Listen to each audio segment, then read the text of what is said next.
ನನ್ನ ಹೆಸರು AC ಪ್ರಭಾಕರ್ ಅಂತ. ನನಗೆ 42 ವರ್ಷ. ನಾನು ಕಳೆದ 4 ವರ್ಷಗಳಿಂದ ಅಮೃತ್ ನೋನಿ ಪವರ್ ಪ್ಲಸ್ ಅನ್ನು ಕುಡಿತಾ ಇದ್ದೀನಿ.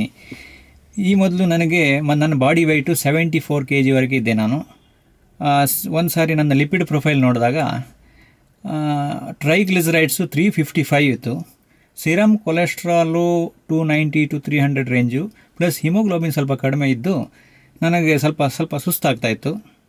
ಅಷ್ಟೇ ಅಲ್ಲದೆ ನನಗೆ ಇನ್ನೊಂದು ಮಾಮೂಲಿ ಪ್ರಾಬ್ಲಮ್ ಏನಾಗಿತ್ತು ಅಂತ ಹೇಳಿದರೆ, ಯಾವುದೇ ಬೇರೆ ನೀರೇನಾದರೂ ಸ್ವಲ್ಪ ವ್ಯತ್ಯಾಸ ಆದರೂ ಕೂಡ ನನಗೆ ಥ್ರೋಟ್ ಇನ್ಫೆಕ್ಷನ್ ಬರ್ತಾಯಿತ್ತು. ಅಂದರೆ ಇಮ್ಯುನಿಟಿ ಸ್ವಲ್ಪ ಕಡಿಮೆ ಇತ್ತು. ವಾರದಲ್ಲಿ ಒಂದೊಂದು ಸಾರಿ, ತಿಂಗಳಿಗೆ ಒಂದು ಸಾರಿ ಹಾಗೆ ಆವಾಗ ಆ್ಯಂಟಿಬಯೋಟಿಕ್ಸ್ ತಗೊಳ್ತಾ ಇದ್ದೆ ನಾನು. ವರ್ಷದಲ್ಲಿ 4 ರಿಂದ 5 ಸಾರಿ ಅಂತೂ ಕಾಮನ್ನಾಗಿ ತಗೊಳ್ಳೋಂಥ ಪರಿಸ್ಥಿತಿ ಬರ್ತಾಯಿತ್ತು. AC ರೂಮ್ನಲ್ಲಿ ಏನಾದರೂ ಕಂಟಿನ್ಯೂಸ್ ಆಗಿ ಸ್ವಲ್ಪ ಹೊತ್ತು ಕೂತ್ಕೊಂಡ್ರು ಅಥವಾ AC ಕಾರ್ನಲ್ಲಿ ಏನಾದ್ರು ಓಡಾಡಿದರೆ ಸಂಜೆ ಹೊತ್ತಿಗೆ ಥ್ರೋಟ್ ಇನ್ಫೆಕ್ಷನ್ ಬರ್ತಾಯಿತ್ತು. ಇಷ್ಟೆಲ್ಲ ಹೆಲ್ತ್ ಪ್ರಾಬ್ಲಮ್ ಇತ್ತು. ನಾನು ವೆಯ್ಟ್ ಕೂಡ ರಿಡ್ಯೂಸ್ ಮಾಡಬೇಕಿತ್ತು. ನನಗೆ ಒಬ್ಬರು ಅಮೃತ್ ನೋನಿಯನ್ನು ಇಂಟ್ರೊಡ್ಯೂಸ್ ಮಾಡಿದರು.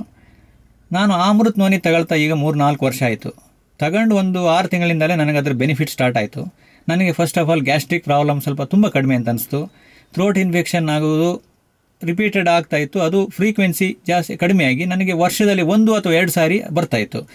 ಈಗ ಕಳೆದ 2 ವರ್ಷದಿಂದ ಯಾವುದೇ ಥ್ರೋಟ್ ಇನ್ಫೆಕ್ಷನ್ ನನಗೆ ಬರ್ತಾಯಿಲ್ಲ. ನನಗೆ ಇಮ್ಯುನಿಟಿ ತುಂಬ ಚೆನ್ನಾಗಿ ಡೆವಲಪ್ ಆಗಿದೆ ಅಂತ ಅನಿಸ್ತಾ ಉಂಟು. ಮತ್ತು ನನ್ನ body weight standard body weight ಆಗಿದೆ. ಈಗ ನನ್ನ ಹೈಟಿಗೆ ಇರಬೇಕಾದಂಥ 57 to 58 kg ಏನಿದ್ದೀನಿ, ನಾನು ಅದನ್ನು ಅಟೈನ್ ಮಾಡಿದ್ದೀನಿ. ಕಳೆದ 8 ತಿಂಗಳಿಂದ ಇದನ್ನೇ ನಾನು ಮೇಂಟೈನ್ ಮಾಡ್ಕೊಂಡು ಹೋಗ್ತಾ ಇದ್ದೀನಿ. ಕೊಲೆಸ್ಟ್ರಾಲ್ ಲಿಪಿಡ್ ಪ್ರೊಫೈಲ್ ಪುನಃ ಟೆಸ್ಟ್ ಮಾಡಿಸಿದೆ. ಪ್ರತಿ 3 ತಿಂಗಳಿಗೆ ಒಂದು ಸಾರಿ ಟೆಸ್ಟ್ ಮಾಡಿಸ್ತಾ ಇದ್ದೀನಿ. ಈಗ ನನ್ನ ಲಿಪಿಡ್ ಪ್ರೊಫೈಲು ತುಂಬ ನಾರ್ಮಲ್ ಆಗಿದೆ. ಕೊಲೆಸ್ಟ್ರಾಲ್ ಎಲ್ಲ 150 ಬಂದಿದೆ, ಸಿರಮ್ ಕೊಲೆಸ್ಟ್ರಾಲ್ 180, ಟ್ರೈಗ್ಲಿಸರೈಡ್ಸ್ 125, ಹಿಮೋಗ್ಲೋಬಿನ್ ಕೂಡ 13.5 to 14 ಎಲ್ಲ ಪರ್ಫೆಕ್ಟ್ ಆಗಿದೆ. ಅಮೃತ್ ನೋನಿ ಡೈಲಿ ತಗೊಳ್ತಾ ಇದ್ದೀನಿ. ಡೈಲಿ ನಾನು ವಾಕಿಂಗ್ ಹೋಗ್ತೀನಿ. ಬೆಳಿಗ್ಗೆ ಮಾತ್ರ ತಗೊಳ್ತಾ ಇದ್ದೀನಿ. ಬಟ್ ನನಗೆ I will give the full credit to Amrut noni power plus. Thank you.